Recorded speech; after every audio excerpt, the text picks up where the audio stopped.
எங்கள் ஒரு பாட்டி ஃப்ரீயாக கிடைக்கக்கூடிய எல்லா பொருட்களையுமே எக்ஸ்ட்ரா ஒன்று எடுத்துக்கிட்டு இருக்காங்க. அவங்களுக்கு ஃப்ரீயாக கொடுக்கக்கூடிய ஃபுட்டு கூட எக்ஸ்ட்ரா ஒரு பேக் எடுத்துடுறாங்க. மற்றவங்கெல்லாம் எல்லாத்துக்கும் வேண்டாமான்ற கேட்டால் கூட இந்த பாட்டி வம்படியாக எல்லாத்துலேருந்துமே 2 எடுத்துக்கிறாங்க. மெடிக்கலுக்கு போனால் கூட அங்கே இருக்கக்கூடிய டாக்டர்ஸ் கம்ப்ளைண்ட் பண்ணாங்க கூட இவங்க எக்ஸ்ட்ரா மாத்திரை மருந்துகள் கேட்டு வாங்கிக்கிறாங்க. சரி, என்ன பண்ணுறது, வயசானவங்க கேட்குறாங்களேன்னு டாக்டர்ஸும் கூட மாத்திரை மருந்துகளையும் எக்ஸ்ட்ரா கொடுத்துட்றாங்க. நமக்கு பார்க்கும்போதே இந்த பாட்டி பயங்கரமான கஞ்ச பிஸ்னாரி மாதிரி தோணுது.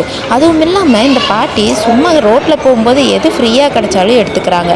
அது மட்டும் இல்லாமல் இந்த பாட்டி எப்போவுமே பழைய குப்பைங்க, பேப்பரு அதெல்லாம் கலெக்ட் பண்ணி அதை விற்று அதை எல்லாத்தையும் சேகரித்து வச்சு தான் இவங்களுடைய டெய்லி வாழ்க்கையை ஓட்டிக்கிட்டு இருக்காங்க.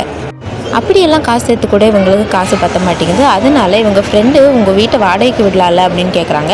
இவங்க போர்ஷனை 2ஆக பிரித்து வேற ஒருத்தங்களுக்கு வாடகைக்கு விடுறாங்க.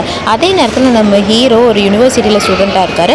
அவனும் வீடு தேடிட்டு இருக்கா. ரொம்ப கம்மி விலைக்கு இந்த இடத்துல தான் கிடைச்சதுன்றனால இந்த வீட்டுக்கே வந்துடுறான். அந்த பாட்டி நிறைய கட்டுப்பாடுகள் விதிக்கிறாங்க. எல்லாமே கொஞ்சம் கடுப்பாக இருந்தாலும் வேறு வழி இல்லாமல் கம்மி வாடகைக்கு கிடைக்கிறதுனால இந்த பையனும் இங்கே வந்து சேர்ந்துடுறான். அந்த பாட்டி ரொம்ப கொடுமையான கட்டுப்பாடுகள்லாம் விதிக்கிறாங்க. பாத்ரூம் யூஸ் பண்ணக்கூடாது, கிச்சன் யூஸ் பண்ணக்கூடாது, சாயங்காலம் யாரும் வரக்கூடாது, அந்த மாதிரி.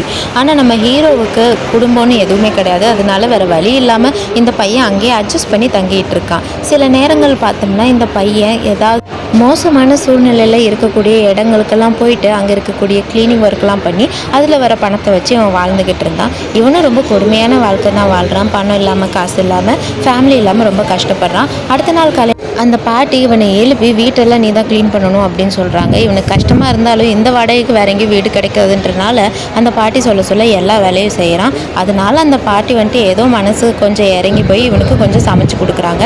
அந்த பாட்டி சமையல் இவனுக்கு ரொம்பவே பிடிச்சிருக்கு.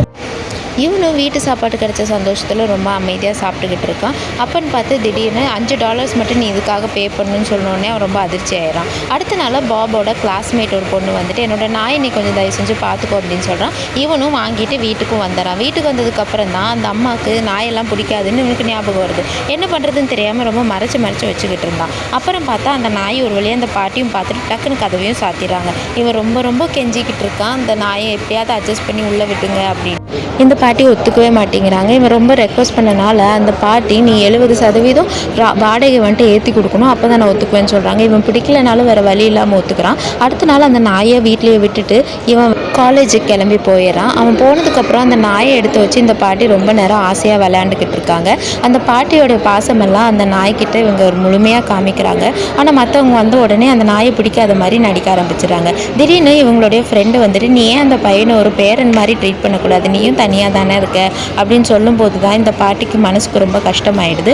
நம்ம அவனை இந்த மாதிரி ட்ரீட் பண்ணியிருக்கக்கூடாது, அவன் கூட நல்லா பழகலான்னு நினைக்கிறாங்க. ஆனால் அன்னைக்கு நைட்டே பாபோட ஃப்ரெண்டு திடீர்னு வீட்டுக்குள்ளே வந்துடுறான். 2 பேரும் உள்ளே வந்ததுனால அந்த பாட்டிக்கு ரொம்பவும் பயம் ஆகிடுது.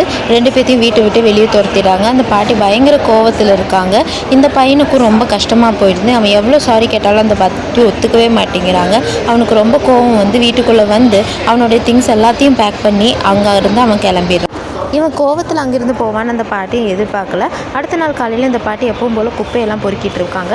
அப்போ தூரத்துலேருந்து வந்துட்டு இருந்த பாபு அதை பார்க்குறான். அப்போ ரோட்டில் வந்துட்டு இருந்த ஒரு கார் இந்த பாட்டி மேலே இடிச்சிருது. இவனும் போய் அந்த காரில் ஓட்டிகிட்டு வந்தவங்ககிட்ட சண்டையெல்லாம் போடுறான். சண்டை போட்டதுக்கப்புறமா 2 பேர்த்தையும் போலீஸ்லேருந்து வந்து பிடிச்சிட்டும் போயிடுறாங்க.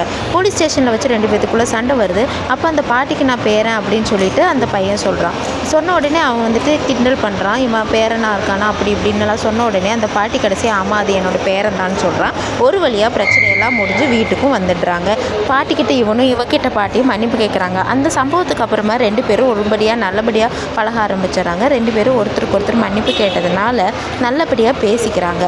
அடுத்த நாள்லேருந்து வீட்டெல்லாம் இவன் க்ளீன் பண்ணுறான். இவனுக்காக நல்ல சாப்பாடெல்லாம் அந்த பாட்டி ப்ரிப்பேர் பண்ணி தராங்க.